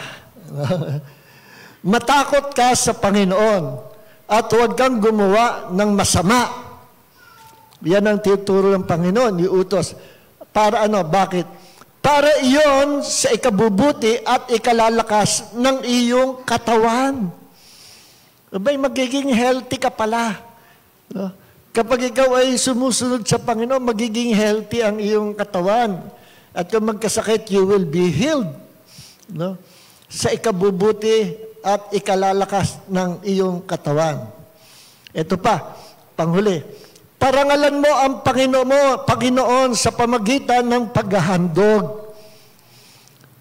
Parangalan mo, Panginoon, sa pamagitan ng paghahandog offering sa Kanya ng mga unang bunga, first fruit, ng iyong ani. Kapag ginawa mo ito, merong utos sa Panginoon. No? Parangalan ng Diyos ng ating first fruit, yung blessing ng Diyos, yung unang bunga, parangalan, ibigay, i-dedicate sa Panginoon. Kapag ginawa mo ito, mapupuno ng ani ang iyong mga bodega at aapaw ang inumin sa iyong sisidlan. So may utos ang Diyos, may gustong gawin ang Diyos, and that is to bless His people, pero may kondisyon. Obey. Be faithful. And love God. Put God first. If you love Him, put God first. No? Ang tuwing nagmamahal sa Diyos, laging inuuna ang Panginoon. So, sa kingdom of God, it is partnership between God and man. Laging partnership yan. Nung nilikha ng Diyos ang tao, first man, Adam and Eve, doon pa lang sa Garden of Eden, sa Genesis pa lang, mababasa natin na ang tao binigyan ng Diyos ng mataas na kalalagayan. At binigyan ng Diyos ang tao ng authority, no? To govern this planet and to rule on this planet. Binigyan ang tao ng authority. Kasi ang tao, nung likay ng Diyos, kalaraw at kawangis ng Diyos. Alam niyo ba, ang mundong ito ay pinattern lang sa heaven? Sa heaven, ipinattern lang. Sabi nga ng ibang mga nakakita ng heaven, siyempre, debatable ito. Heaven is a planet. At yung isa nakakita sa kanyang testimony, habang siya ay pabalik sa mundo at iniiwan niya ang heaven, sabi niya, ang size pala ng heaven, sukatin mo ang mundo natin, times 80. Times 80 ng planet Earth, ganun daw ang size ng laki ng heaven, na parang planet. Or maybe, it's true, it is a planet. Pero wala tayong konklusyon, theory ko lang yun. Debatable yan. Pero nakita nitong taong ito, nakalimutan ko lang pangalan nito eh. Dinala siya ng Diyos sa heaven, pinakita ang iba-ibang kamanghamanghang bagay. Then, nung siya pinabalik na sa mundo, tinanawan niya yung pinanggalingan niya. Sabi, ang laki ng heaven. Times 80 ng mundo. And heaven is a planet. Sabi ng ganun. Tandaan nyo, sa future, titira tayo. Hindi naman tayo titira sa heaven eh. Ang destinasyon natin at titirahan natin talaga sa buong eternity, planet Earth din. Pero itong original Earth nito, masusunog ito. It will be destroyed by fire. Then lilikhaan Diyos ng new heaven and new earth na sabi ni Apostle John, nakita ko ang bagong langit at bagong lupa. Ang dating langit lupa na parang. At nagkaroon ng bagong langit at bagong lupa. At nakita ko ang mundo, the new earth coming down from heaven. Glorified na.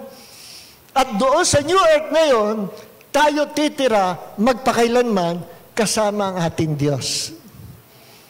Abay, nakita ni John, planet din eh. So who knows? Maybe heaven is a planet din.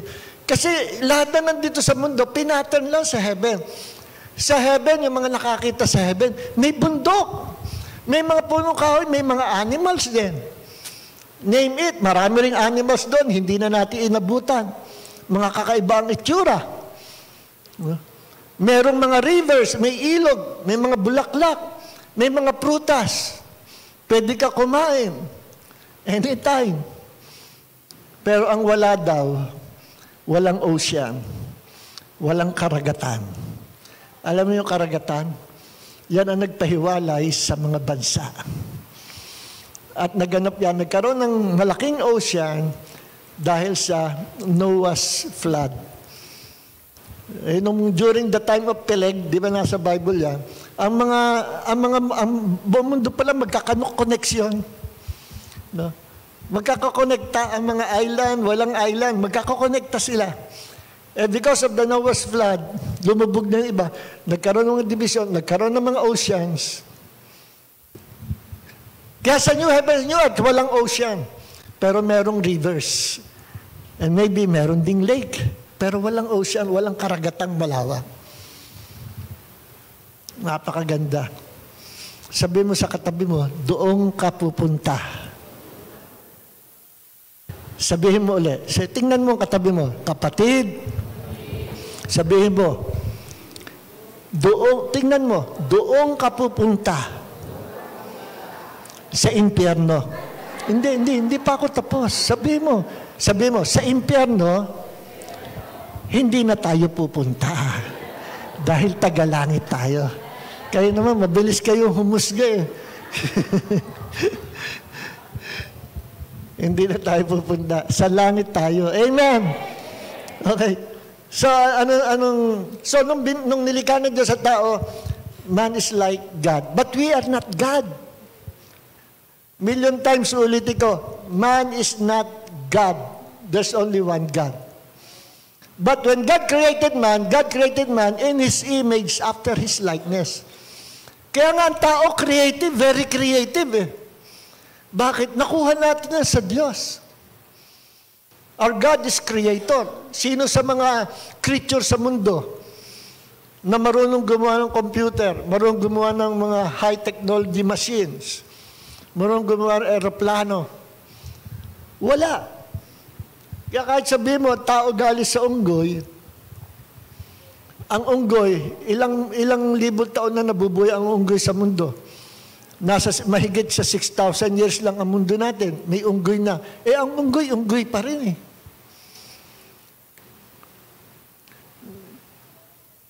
Hindi mo pwede pagsamahin ang unggoy at tao. Kahit ipakasal mo at maging mag-asawa, hindi yan magbubutis, hindi yan manganganak. Kasi ang animal ay animal, ang tao ay tao. Created in the image and likeness of God. Mataas ang tao.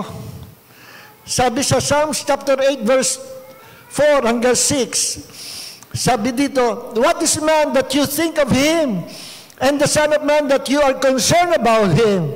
Yet you have made him a little lower than God, Elohim, and you crown him with glory and majesty. Pinaligyan, yung salitang crown, atar sa Hebrew, means to surround, to encircle.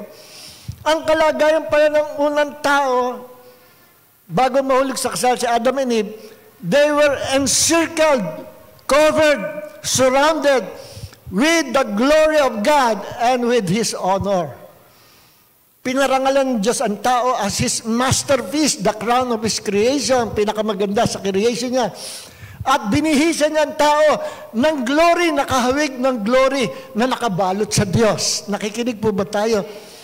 Then suddenly, nung bumagsak si Adam and Eve sa kasalanan, na-lift up, naalis yung covering, yung glory, na siyang natural covering, natural clothing ng tao. Kaya nakita ni Adam and Eve, hubot-hubad sila, napahiya siya, nasyak sila. Ano ito nangyari? Nawala yung covering natin.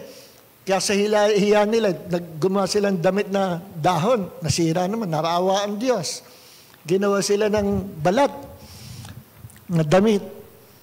So ano yung nawala sa tao? The glory of God. Na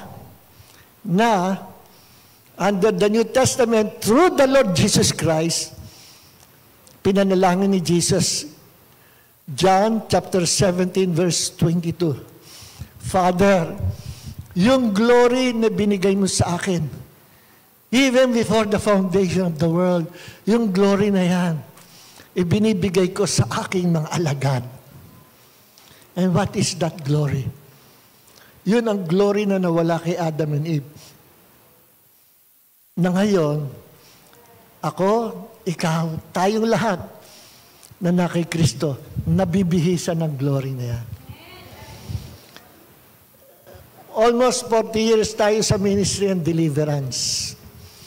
Every time na may nadideliver, tinatanong ko sila, kapatid, bakit hindi ka makatingin ng diretsyo? Bakit ikay nakaganito? At pag pinatitingin kita na ayaw mo, nakaganito ka. Bakit? Laging iisa ang sinasabi nila.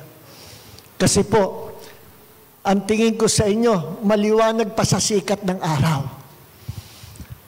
At sabi nila, nakikita nila ang mga Kristiyano, merong nakalukob na very bright light. Nakala mo sikat ng araw, parang mga bumbilya tayo na nagliliwanag. Daig ang LED light. At yan ay binulgar yan kinonfess yan ng former Satanist. Si Jenner, si Ted Papa, na dinisciple ni Bishop Art Gonzales. Nagiging aswang yun si Ted Papa. Si Jenner, pinalitan ng pangalan, ginawa ng Jenner. Napailalim siya sa discipleship ng JIL. Nung umpisa, parang doubt ako sa baka ito'y kwento lang, drama lang Kasi pag pinakinggan mo yung tape, pinahiram sa akin ni Pastor Jimmy, evangelista, JIL pa siya noon. Sabi ko, Pards, bakit naputol yung tape nung pinagpipray niya after testimony? Mukhang naposes uli. Pumalag. Then naputol na yung tape. Sabi, ay tinanong ko rin yan.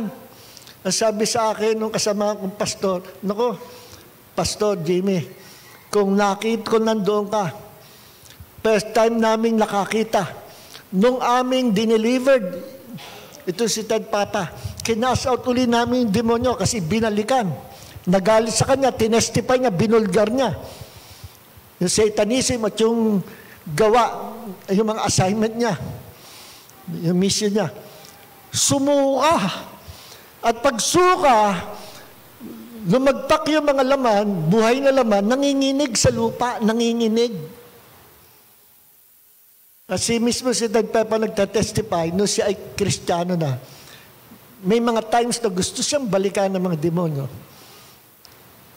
Then bigla siyang napapasok at na-delivered siya, totally naalis lahat ng kinain niya ng mga puso ng tao. Iniluwa niya lahat. Iniluwa.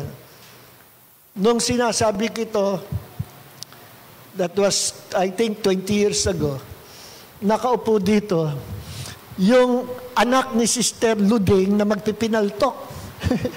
Kung kilala niyo, Sister Luding, patay na yun, sa Panginoon na. May anak siya na nakinig nung gabing yon sa Bible study ko. Nabanggit ko ito. Immediately, pagbaba ko sa pulpit, sinalubong na, naku, Pastor Joe, yung Ted Papa, na-meet ko na yun, na-meet ko na. Talaga, ibig mo sabihin, totoo yun. Totoo, ganito yan. Nung niyaya ako, I think sa Kalambaya tayo, nung aking kaibigan, na umaten, akala ko born again church. Pagdating namin doon sa Bakuran, bahay lang. Maraming mga nakabarong, mga mukhang mayayaman, nagkukwentuhan doon sa labas ng bahay, sa Bakuran. Then sabi nung kaibigan ko, sige, pumasok ka na sa pinto. Pag-step niya sa harapan ng pinto, bigla nakita niya nasa ilalim siya ng lupa. At pagkatapos nagkaroon ng gathering, fellowship, sabi niya, Pastor June, katabi ko mismo, yung sinasabi niyo, si Ted Papa. Narinig ko ang pangalan niyan, Ted Papa. Katabi ko, takot na takot ako dahil ganyan ang tsura. Talaga mukhang possessed by demons. 23 demons ang nag-aalaga sa kanya. Then afterwards, lumabas yung pinaka-pastor, may dalang tray. At pagkatapos, ay communion na. Communion table. Sabi ng kaibigan niya, sige, mag-take tayo niyan. Abay, teka, ano yun sa pitchel? Dugo yun Hindi, juice lang yun. Ano yun? Yung parang slice, parang puso ng tao yun Hindi, kakain tayo nun. Hindi puso ng tao. Naku, hindi raw siya napilit ng kaibigan niya. Hanggang sa umalis siya. Hindi na siya bumalik. Sabi ko, mapalad ka, kapatid. Kung kinain mo yun, kagaya ka na rin ni Ted Papa. Kaya si Ted Papa, nung naalagaan ng JIL, pinalitan na lang pangalang Jenner. At nung huling minsan nagkita kami ni Art Gusal, sabi ko, Pastor Art, anong balita kay Ted Papa, kay Jenner? balita ko, nag-backslide daw. Hindi. Evangelist na ngayon. Nasaan? Nasa Mindoro, evangelist na. Ganun ba? At sabi ni Ted Papa, sabi niya, nagiging ano yun, nagiging aswang yun. No? Pati yung hipag niya, inaaswang niya, pinana siya ng kapatid niya sa bubong. Hindi alam na siya yun nandun sa taas. Tinamaan siya ng pana. Bagsak siya sa bubong. Tapos tinanggal yung pana, dinilaan niya yung sugat, gumaling ka agad. Ang haba ng istorya, mga kapatid, wala tayong time talaga. Sabi ni Ted Papa, nakikita nila ang mga Kristiyano kung filled with the Holy Spirit, filled with the Word of God ang puso, sapagkat para sila mga bumbilya nagliliwanag. Yung nabubuhay sa yung lagi nagpe-pray at sumusunod sa Panginoon, kita-kita nila, ang laki ng liwanag. Pero sabi nila, pero pag hindi nagpe-pray at kulang sa Word of God at nakikipag-compromise sa kasalanan, kitang-kita rin nila ang nipis ng liwanag. Yung liwanag na yon, yun ang glory ng Panginoon. So, panipis na. Nasa Bible yun, sa Isaiah 10:27, the fatness of God's anointing. Tumataba pala yun, lumalaki yung fatness of God's anointing. Okay. So, ganun ang tao. Nilikha ng Diyos with authority to govern and to rule on this planet. Ang tao binigyan ng Diyos ng authority. Then suddenly, pumasok Satanas. Pinili ni Adam and Eve si Satan. Sumama kay Satan. Nakuha ni Satan ang authority ni Adam sa planet Earth. Nakuha ni Satan ang anointing ni Adam nung sumama sa kanya.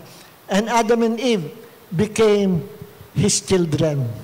At lahat ng generation na ipinapanganak ay naging makasalanan because of the sin of our first parents.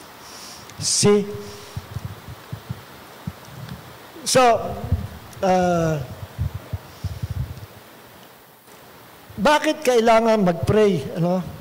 Samantalang alam naman natin na hindi pa natin nahihiling, alam na ng Diyos. Pero bakit tinuturuan tayo ng Diyos to always pray? Hindi ba pwedeng ibigay na lang basta ng Diyos yung blessing o yung answer before we pray? Kayang gawin nyo ng Diyos because God is sovereign. Pero bakit gusto ng Diyos tayo mag-pray? Number one na dahilan, sapagkat gusto ng Diyos, lagi tayong pumapasok sa Kanyang presensya, fellowshipping with Him during our prayer time. Yun ang gusto-gusto ng Panginoon, maka-fellowships tayo. No? Pangalawa, through prayer, na-exercise natin ang ating authority as human beings with God-given authority on this planet. May authority tayo na kapag ginamit natin yung authority na yan, babakapan tayo ng Diyos. Kung ano yung gusto natin mangyari, babakapan tayo ng Diyos. Paano natin magagamit yung authority natin to govern this planet and to rule on this planet? Mangyayari yan through prayer. Kaya kapag tayo nanalangin, we are exercising our authority, our dominion on this planet. Kapag tayo tumawag sa Panginoon at nag-pray, nakikipag-join forces with God tayo. Hindi ka nag-iisa. Kasama mo ang Diyos. May malaking pwersa. Join together, God and man, to destroy the enemies. At kapag tayo nag-pray, ibubuhos ng Diyos ang kasagutan at ang pagpapala because we pray. Nakaredy na ang ulan ng pagpapala. All we have to do, gawin natin yung man's part. Ang alin? To pray. God's part is to pray, to prepare the blessings and to pour out His blessings sa atin. At ang man's part, marirelease ang blessings when we pray. Maliwanag po ba? So, God's part, man's part. Meron. Nakaredy ng blessing. Pag hindi ka nag-pray, naka-hold yung blessing. Nakikinig po ba tayo? Amen. Sinabi ng Panginoon sa Old Testament, sa kanyang bayan, tandaan nyo, sabi ng Panginoon, no worship, no rain. Walang pagsamba, hindi ako magpapabuhos ng ulan. Sa kanila, na nakatira sa disyerto, napakahalaga ng ulan. Sa kanila, blessing na blessing yon. At sabi ng Panginoon, you shall worship me. You shall worship the Lord your God. Because if you will not worship me, no worship, no rain. And rain represents all the blessings of God. No worship, no blessing. Pero wag naman natin sasambahin ng Diyos kasi ang gusto natin to receive blessing. Wag ganun ang motibo. Wrong motive. We will worship God, we will obey Him, not to receive blessings, but because we love the Lord. Amen. Yun ang motibo natin. Nagbibigay tayo ng offering sa gawain, dinedicate natin sa Panginoon ang mga offerings natin, not to receive blessings from God, not to be blessed. We're giving our offering, tithes, even sacrificial giving, because we love the Lord Jesus Christ. Wala nang iba. Amen. Amen. And when we love the Lord our God, na walang limitasyon, God will bless us without limitation. Tingnan nyo, sabi dito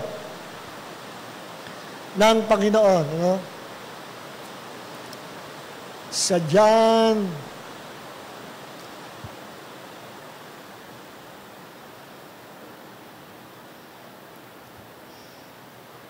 14, John chapter 14 verse 21, ito sabi ng Panginoon, if you will keep or obey my commandments, kung inyong susundin ang aking mga kautusan,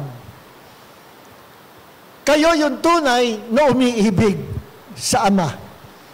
At iibigin kayo ng Ama, at iibigin ko rin siya. At ako'y magpapakahayag sa Kanya. I will manifest myself to Him. Yun ang blessing. Pag sinabi ng Diyos, I will reveal, I will manifest myself to you. Ibig sabihin, magkakaroon ko ng wisdom and revelation from God, and your life will be blessed ng Panginoon in every area of your life. Magmamanifest si Jesus to bless your life. Papaano yun? That is the part of God. God's part is to bless us. Anong kondisyon ng Diyos? If you will keep my commandments, if you will obey my commandments. See, merong God's part, merong man's part. No? Napakalinaw po niyan. Okay.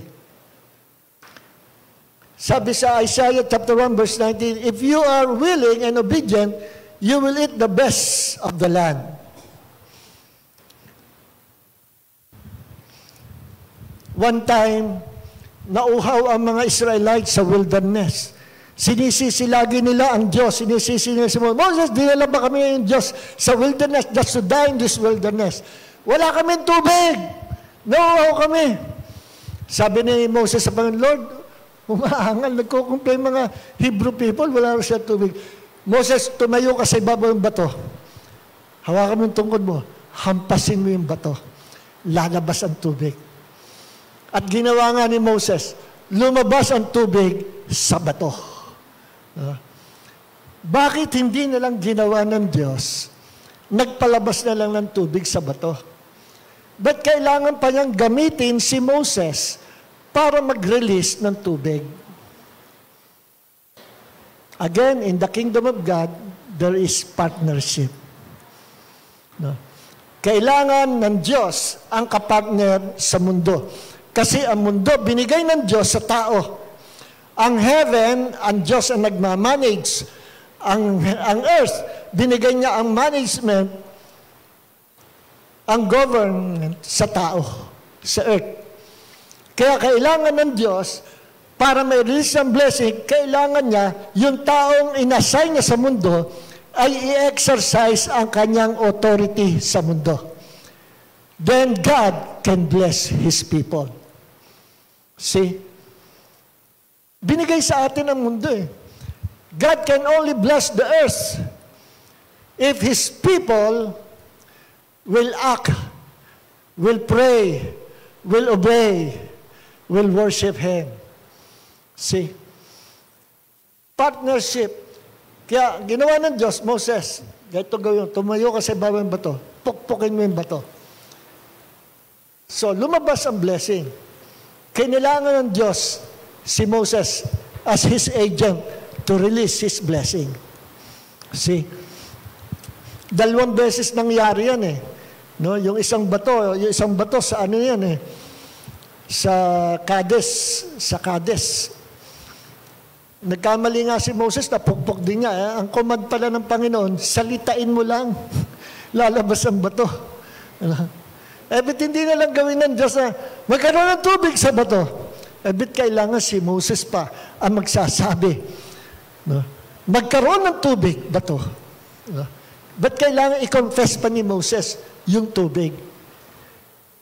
Because that is how God wants to bless His people, with partnership sa human being. See? Sa Old Testament, gusto ng Diyos na dumating ang sugo niya, the Messiah of the world. Pero paano mangyayari? First, kailangan may mga prophets na magpa-prophesy.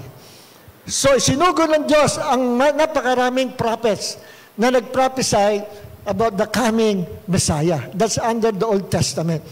So, partnership. God fulfill yung kanyang pangako sa tao. Pero kailangan may mga prophet na mag-declare, oy, darating at tagapagligtas. Kailangan may mag-declare. Amen. Gusto ng Diyos ibuhos ng blessing sa JCLG. Pero kailangan may mga taong mag-declare, Lord, release the blessings. Amen. Kailangan ng Diyos. Gusto ng Panginoon, pagalingin ako nung baldado ko, hindi ako makalakad. Yari na, nandyan na yung promises, yung provision that God will heal me. Pero hanggat hindi ko dinideclare, hindi ko pinangahawakan pangako ng Diyos, still baldado pa rin. Then one day, sabi ko sa Panginoon, Lord, hindi ako papayag na mag-e-ending ang buhay ko sa wheelchair. I declare that Jesus took my sicknesses and carried all my diseases, including this neuropathy. In the name of Jesus, by His wounds, I am healed. After 1 week, nakalakad ako. At ang sabi ng Panginoon, ni-reveal sa akin, huwag mo nang inumin yung nireseta ng doktor mo kasi dyan nanggaling ang neuropathy. In-stop ko. Nung isang araw, bumalik ako sa doktor, Dok, yung palang nireseta sa akin, yun pala yung cause ng neuropathy ko. Eto, nakakalakad na, uy, very good. Kasi iling-iling siya nung huling pa-check up ko sa kanya, nalulungkot siya. Sabi niya, at your age, alam mo, hindi ka pa dapat magtungkod eh. Sabi, kasi dumating ako sa clinic niya, ganun na ako eh. Pagbalik ko, Doc, wala na akong tungkod, nakakalakad, nakakatakbo na. Uy, very good eh. Dok, yung palang nireseta nyo, yun palang pinanggalingan. Oh, hindi, imposible yun, hindi. Pero pinalitan din niya. Pinalitan. Okay. Siyempre nga naman, kung ano mangyari sa akin, pananagutan niya. Ayaw umini, okay lang. Pero at least nakatulong din siya. Under the New Testament, kailangan ng Diyos na mapalago ang kanyang church at dumami ang church at mapagtibay ang church, lumakas. Anong ginawa ng Diyos? Nagpadala siya ng 5-fold ministry gifts as gift to the body of Christ. Apostle, prophet, evangelist, pastor, teacher. Kapartner ng Diyos. No? Kaya kami mga ngaral, kapartner kami ng Diyos in declaring the good news sa planet Earth. Kapartner kami ng Diyos. Kapag ikay kapartner ng Diyos, walang babangga sa'yo na hindi aani ng hindi maganda. No? Sapagkat ang Diyos ang nag-vindicate sa lahat ng aapi, kakalaban, aapak sa mga lingkod ng Panginoon, nangangaral ng salita ng Diyos. Sapagkat, sabi nga ng isang politician na pastor, pag ako'y naging presidente ng Pilipinas, I consider this as promotion from the Lord. Promotion to. Sabi ko sa sarili ko, hindi yung promotion. Matagal ka niyang promoted. Mas mataas ang pastor kaysa presidente ng Pilipinas. Bakit? Presidente ng Pilipinas kaya ilan lang yan. After ilang years, wala ka na. No? Ang pagiging pastor, ambassadors for Christ, hanggang eternity yan. Hanggang langit. Kikilalanin ng Diyos na ikaw na nasa lupa, naging kapartner ng Diyos in declaring the gospel. Okay? So, mga minamahal, hanggang dito na lang. Marami pa akong gusto sabihin, pero wala na tayong oras. Let's stand in the presence of God. Ito na yung huling series siguro natin. Then, sa mga susunod na weeks, ay magiging very short na lang yung ating pong messages. At magkakaroon tayo, let's give the Holy Spirit. Magkaroon ng breakthrough, no? Para sa atin, those who want to receive the baptism of the Holy Spirit, at saka, or those who want to receive healing from the Lord, hayaan natin mag-minister ang Diyos, no? Sa ating kalagitnaan. Just like the old days, revival is coming to this church. Amen. Praise the Lord. Thank you, Jesus. Panginoon, maraming po salamat sa umaga ito, sa iyong kagandahan loob, sa iyong kabutihan sa bawat sa amin. Dalangin po namin na gamitin mong patuloy ang bawat sa amin as your partner, Lord, in spreading the gospel throughout the earth, Panginoon. Gamitin mong bawat isa sa amin sa deliverance ministry to deliver the captives, to set the captives free, to bring deliverance to the poor, to heal the broken-hearted, to give sight to the blind.